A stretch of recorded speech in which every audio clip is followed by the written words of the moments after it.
أعوذ بالله من الشيطان الرجيم قل إني لن يجيرني من الله أحد ولن أجد من دونه ملتحدا إلا بلاغا من الله ورسالاته ومن يعص الله ورسوله فإن له نار جهنم خالدين فيها أبدا حتى إذا رأوا ما يوعدون فسيعلمون من أضعف ناصرا وأقل عددا قل إن أدري أقريب ما توعدون أم يجعل له ربي أمدا عالم الغيب فلا يظهر على غيبه أحدا إلا من ارتضى من رسول فإنه يسلك من بين يديه ومن خلفه رصدا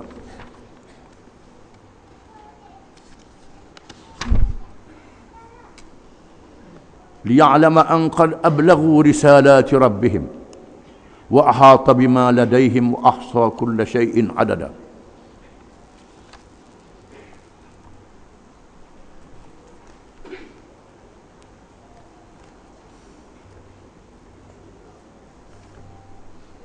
Maksudnya, katakanlah lagi,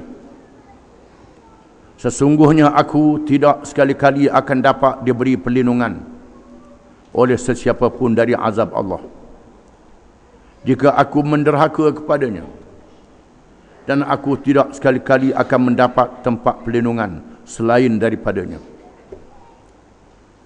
Aku diberi kuasa hanya menyampaikan wahyu dari Allah dan perintah-perintahnya yang ditugaskan kepadaku menyampaikannya.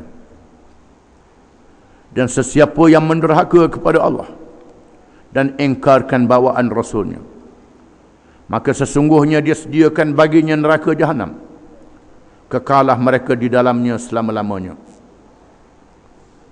Golongan yang kufur engkar itu tetap memandang aku engkau lemah dan kurang penyokong, wahai Muhammad, sehingga apabila mereka melihat azab yang dijanjikan kepada mereka, maka pada saat itu mereka akan mengetahui siapakah orangnya yang lebih penolong-penolongnya dan sedikit jumlah bilangannya. Kalau ditanya bilakah azab itu, maka katakanlah, aku tidak mengetahui sama ada azab yang dijanjikan kepada kamu itu sudah dekat, atau Tuhanku menentukan bagi kedatangannya satu tempoh yang lanjut.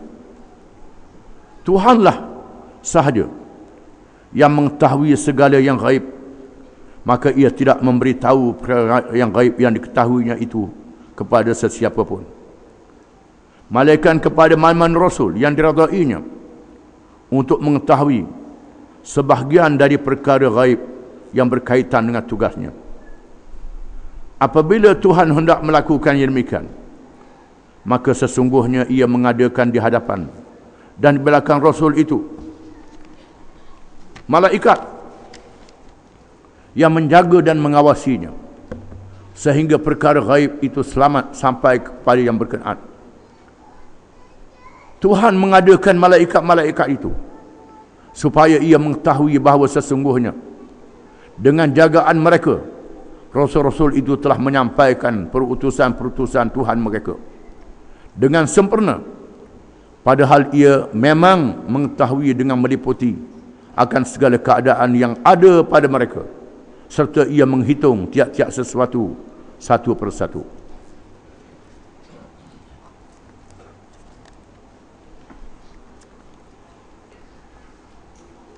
Ayat ini masih lagi mengesahkan tentang jin.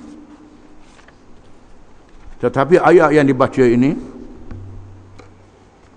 diriwayatkan oleh ulama dari Ibnu Mas'ud radhiyallahu anhu, ketika Nabi SAW ajak Ibn Mas'ud menemaninya. Satu riwayat kata Nabi duduk dengan sahabat-sahabat dia di Mekah, belum pergi Madinah lagi. Nabi kata, aku nak berjumpa dengan jin. Siapa dia nak ikut aku, senyap belaka. Sebut nak pergi temu dengan jin, pakat senyap, takut. Nabi kata, Abdullah Ibn Mas'ud, mu ikut aku. Maka Abdullah bin Mas'ud ikut Nabi SAW. Berjalan melalui jalan Hijun. Hijun ialah jalan yang bertentangan dengan Marwah, yang ada atap, merupakan kedai-kedai yang banyak pada hari ini. Lorong, itu Hijun. Sampai di satu kawasan, lalu Nabi menggores di atas tanah kawasan lingkungan. Dan berkata Abdullah bin Mas'ud, jangan keluar pada garis ini. Duduk di sini. Tunggu aku balik, jangan keluar. Duduklah Abdullah bin Mas'ud di situ. Dan dia mendengar perbualan di antara Nabi dengan rombongan jin yang datang dengan jumlah yang ramai. Mengikut riwayatnya, tampil ketua mereka yang bernama Wardan nama ketua dia. Di mana, wahai Rasulullah, izinkan saya menghalang mereka, menghalang orang-orang kafir Mekah ni daripada menyakiti Rasulullah, biar kami bertindak terhadap mereka, kata Wardan ketua jin ini. Lalu Allah menurunkan ayat, Qul inni lan yudirani minallahi ahadun walan ajida min dunihi multahada. Katakanlah wahai Muhammad sallallahu alaihi wasallam, sesungguhnya tidak ada siapa yang boleh melindungkan aku daripada Allah. Tak ada siapa lain pada Allah yang boleh melindungkan aku, dan tidak ada pelindung selain daripadanya. Allah yang melindungi aku, kata Nabi. Tak perlu mengulah. Allah yang melindungi aku, jangan bimbang. Allah Ta'ala akan melihara aku daripada kejahatan mereka. Tidak ada siapa yang boleh buat pada aku melainkan dengan izin Allah. Allah Ta'ala telah memberi jaminan untuk menjaga aku, dan tak ada pelindung selain daripada Allah, kata Nabi. Allah Ta'ala suruh Nabi menyatakan tawakalnya kepada Allah, menyerah dirinya kepada Allah Subhanahu wa Ta'ala, serah kepada Allah. Macam Nabi Ibrahim alaihissalam yang dicampur ke dalam api, turun Jibril, wahai Ibrahim, nak minta apa? Selamatkanmu, binasakan mereka yang campurmu dalam api. Ibrahim kata, tidak, aku bergantung dengan Allah Tuhan aku, bukan denganmu. Ini ketinggian iman Rasul-Rasul alaihi wassalatu wassalam. Illa balaghan min Allah wa risalatih. Tanggungjawab aku tidak ada lain, malaikat menyampaikan ajaran daripada Allah dan menyampaikan kewajipan menjadi Rasul yang aku dilantik. Itu tugas aku. Aku dilantik oleh Allah Ta'ala menjadi Rasul, menyampaikan ajaran Allah Subhanahu wa Ta'ala. Sudah tentu Allah Ta'ala memberi keamanan untuk menjaga risalah dan kerasulannya. Sudah tentulah Allah Ta'ala bukan lantik aku saja. Allah Ta'ala akan memelihara aku, akan menjaga aku, kerana aku dilantik oleh Allah. Jangan bimbang, jangan takut, kata Nabi kepada pemimpin jin yang datang itu. Dan seterusnya menegaskan, wa man ya'sillaha wa rasulahu fa innahu nar jahannam khalidina fiha. Dan ketahuilah, kalau itulah Allah yang maha berkuasa, tak ada siapa yang boleh lawan Allah. Nabi terus menerangkan kepada mereka tentang kebesaran Allah. Dan sesiapa yang menderhakai Allah dan Rasulnya dalam mentauhidkan Allah dan beribadat kepadanya, pergi lantik Tuhan yang lain daripada Allah, beribadat kepada yang lain daripada Allah, ikut hukum lain pada hukum Allah, lawan Allah, kufur terhadap Allah, fa inna lahu nar jahannam khalidina fiha. Maka sesungguhnya baginya, bagi orang yang derhaka itu, neraka jahanam, mereka kekal selama-lama di dalamnya. Ketahuilah kamu semua. Itulah dia tanggungjawab yang kita kena sedar, beriman kepada Allah, mengesahkan Allah, mengabdikan diri kepada Allah, jangan derhakakan Allah, jangan kufur terhadapnya. Barang siapa yang melawan Allah Ta'ala, kufur terhadapnya, tempatnya di dalam neraka dan kekal selama-lama dalam neraka, kecuali mereka yang diizin oleh Allah untuk mendapat syafaat Nabi dengan sebab maksiatnya, dengan sebab dosanya dan sebagainya. Mereka yang diizin oleh Allah dengan keampunannya. Syaratnya mesti beriman. Hatta idza ra'aw ma yu'aduna fasaya'lamuna man ad'afu nasira wa aqallu 'adada. Sehinggalah mereka itu dilihatkan apa yang mereka telah dijanjikan. Orang kafir akan sedar. Orang-orang kafir yang melawannya akan sedar bila tiba masanya. Masa yang dijanjikan kepada mereka, mereka dikalahkan di atas dunia ini. Di antaranya di dalam peperangan Badar dan peperangan-peperangan yang berikutnya, ataupun di hari akhirat kelak, mereka dimasukkan ke dalam neraka. Fasaya'lamuna man ad'afu nasra. Di kala itu mereka tahulah siapa yang paling lemah penolongnya. Mereka berasa gagah sangat. Mereka masih boleh bertahan dengan kekayaan, kekuatan bala tentera yang ada pada mereka, tentera yang ramai sangat. Masa itu mereka tahu penolong mereka ni kuat ke tidak, boleh lawan Allah ataupun tidak. Wa aqallu adada, dan sedikit saja bilangannya di samping dengan bala tentera Allah Subhanahu wa taala. Walillahi junudus samawati wal ardh. Bagi Allah itu bala tentera langit dan bumi. Tentera Allah bukan saja malaikat, nyamuk boleh, lalat boleh, belalang boleh, air laut pun boleh, boleh diperintah oleh Allah Ta'ala bila-bila masa saja untuk membinasakan musuhnya. Bila Allah Ta'ala memerintah bala tenteranya untuk bertindak, maka tidak ada siapa yang boleh lawan Allah Ta'ala. Ketahuilah wahai manusia dan jin, alimul ghaibi fala yuzhiru ala ghaibihi ahada. Dialah Tuhan yang mengetahui perkara yang gaib. Tidak dizahirkan di atas perkara yang gaib kepada seseorang pun. Di antaranya perkara hari kiamat yang akan berlaku. Tak tahu bila berlakunya kiamat. Kita wajib percaya kepada perkara yang gaib. Perkara yang gaib ini banyak perkara yang kita tak nampak. Ujian kepercayaan kita kepada Allah Subhanahu wa taala. Bila Allah Taala beritahu, percayalah. Di antaranya tak tahu bila tentang hari kiamat. Tak nampak malaikat, dia beritahu malaikat tu ada, tak nampak. Begitulah perkara yang lain. Yang gaib, yang berada dalam ilmu Allah, yang diberitahu kepada kita, itu adalah rahsia ilmu Allah Taala. Kita mesti beriman kepada ilmu Allah Subhanahu wa taala. Maka seseorang itu jangan percaya pada Tok Nujuh. Tok Nujuh yang memberitahu perkara yang akan datang, itu bohong. Kadzibal munajjimuna wa in sadaqu. Nabi kata, bohong ahli-ahli nujum sekalipun mereka kata itu berbetulan. Dia ramai berlaku sungguh. Itu bohong juga, kebetulan saja. Mereka tak tahu perkara yang akan datang.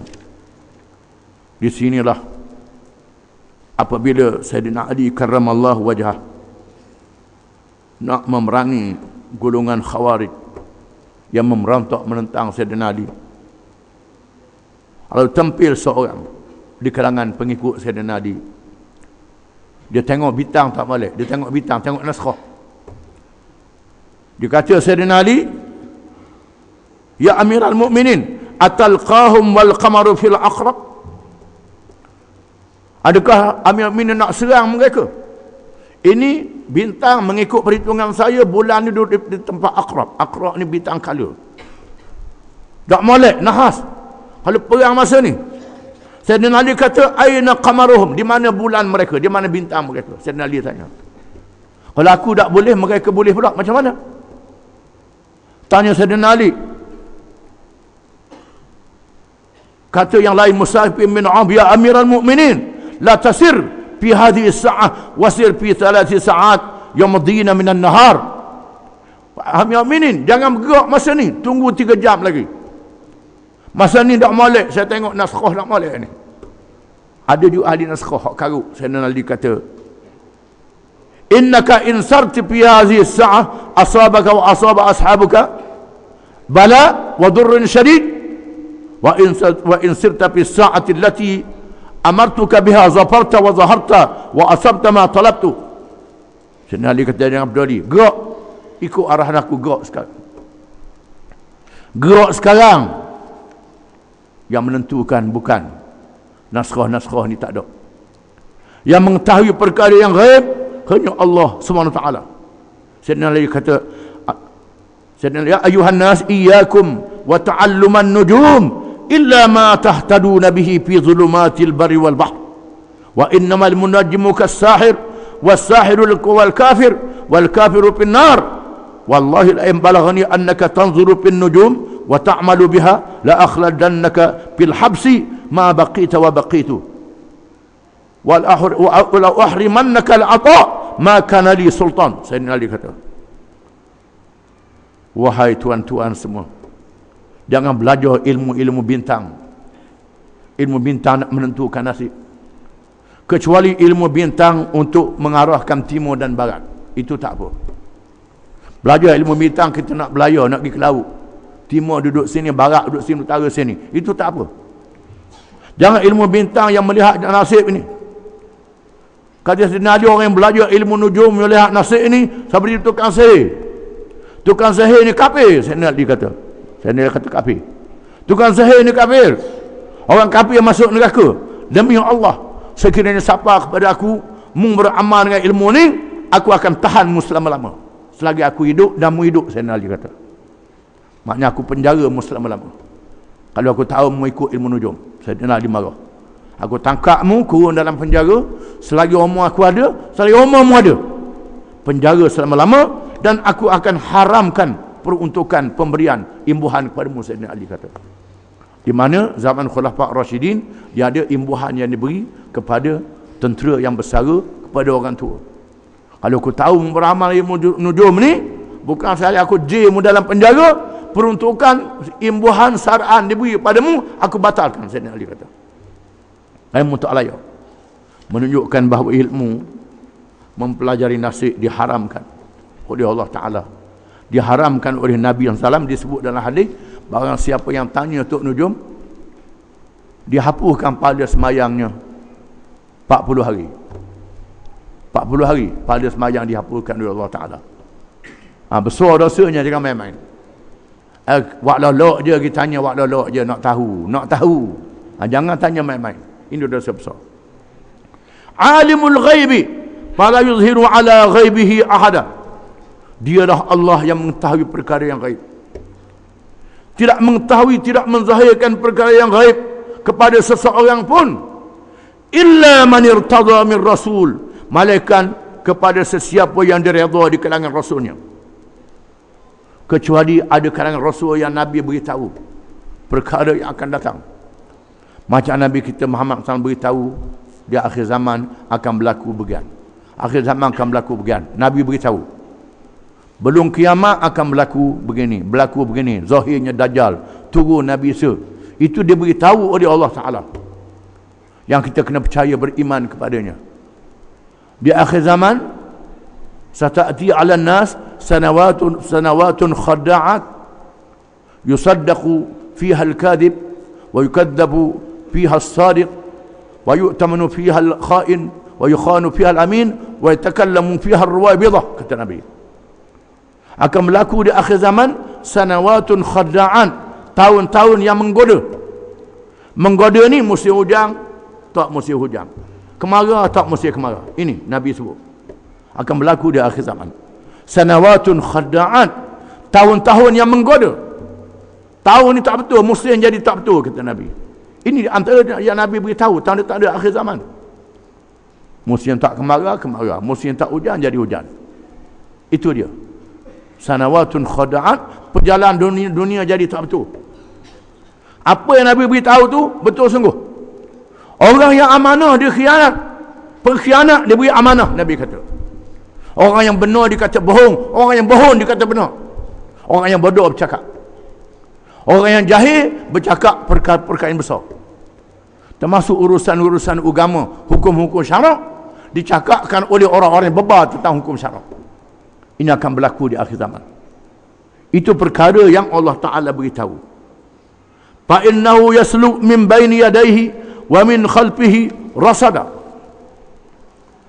Maka sesungguhnya Allah Subhanahu wa taala menjadikan para malaikat yang menjaga orang yang dilantik menjadi rasul itu. Ada malaikat yang jaga dia di belakang dia, di belakang dia, di hadapan dia, hadapan dan belakang dia ada malaikat yang jaga dia. Dah usah bimbanglah, wahai saudaraku jin, Allah Ta'ala jaga aku, Allah Ta'ala pelihara aku. Dan semua rasul-rasul dijaga oleh Allah Ta'ala. Bila Allah Ta'ala nak suruh rasul itu mati, matilah. Mati syahid ke mati apa? Selagi Allah Ta'ala nak suruh menyampaikan risalah dia, masa itu tak ada siapa yang boleh buat apa-apa, kecuali Allah Ta'ala nak tamatkan risalah dia. Liya'lama an qad ablaghu risalati rabbihim wa ahata bima ladaihim wa ahsa kulla syai'in adada. Supaya Muhammad SAW tahu bahawa sesungguhnya Rasul-Rasul yang terdahulu telah menyampaikan ajaran Allah yang diperintah supaya mereka menyampaikan. Mengikut Sa'id bin Jubair, supaya Muhammad tahu Jibril dan malaikat-malaikat yang bersama dengannya telah menjalankan tugas masing-masing. Sama ada Rasul di kalangan manusia, Rasul di kalangan malaikat, menjalankan tugas mereka dengan sebaik-baiknya. Wa hata bima ladaihim, dan Allah Ta'ala beri pada malaikat itu dengan ilmunya, dengan pengetahuannya yang mengelilingi rasul-rasul itu. Rasul-rasul didukung oleh Allah Subhanahu Wa Ta'ala dengan ilmu yang dikurniakan daripada sisinya. Maka malaikat itu menyampaikan ajaran Allah. Wa ahsa kulli syai'in adada, dan dia menghitung tiap-tiap sesuatu itu mengikut bilangan dan angka yang ditetapkan oleh Allah Ta'ala. Itulah dia tugas Rasul. Rasul-Rasul zaman dulu begitu, ada tugas masing-masing, dan Muhammad SAW ada tugas dia. Diutuskan oleh Allah kepada seluruh manusia dan jin. Wajib mereka beriman sekiranya mereka menerima seruan Nabi Muhammad SAW, ataupun daripada umat dia yang menyambung dakwah yang dibawa oleh Nabi Muhammad SAW. Wallahu a'lam.